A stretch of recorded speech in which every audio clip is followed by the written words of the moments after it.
কি করবেন?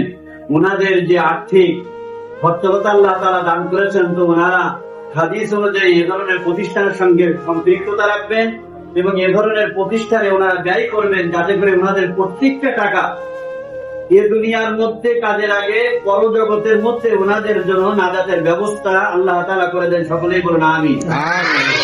আমি দোয়া করি যে সকল মা বাবা ওনাদেরকে দুনিয়ার মাঝে আসার জন্য আল্লাহ পাক রব্বুল আলামিন যে মা বাবার মাধ্যমে এসেছেন, সে সকল মা বাবা আল্লাহ তাআলা যেন হায়াত ও তৈয়বা দান করে, ওনাদের হায়াতের মধ্যে যেন বরকত দান করে। সকলেই বলুন আমিন। ওনাদেরকে যেন দ্বীনের মুখলিস হিসাবে পরিচিত অবস্থায়, পূর্বে কখনো আমাকে দেখে নাই, আপনাদের কাউকে দেখে নাই, আমাদের প্রতিষ্ঠান দেখে নাই, জমির ভাই এবং ওনার ফ্রেন্ড সার্কেল যারা রয়েছে সকলের নাম আমি জানি না।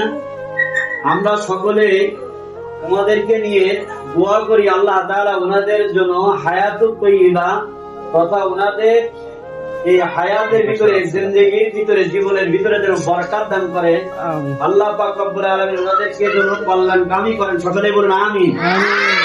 শুধু আমাদের মাদ্রাসা নয়, আমাদের প্রতিষ্ঠান নয়, বরং এ ধরনের যত প্রতিষ্ঠান রয়েছে যেখানে নাকি একানিষ্ঠ ভাবে দ্বীনের দায়ী তৈরি করা হয়, যেখানে নেশা মুক্ত, মাদক মুক্ত, সৎ চরিত্রবান, আল্লাহওয়ালা, খোদাদির দিনদার, আমলওয়ালা ছাত্র ছাত্রী এবং দ্বীনের মুজাহিদ সৈনিক তৈরি করা হয়।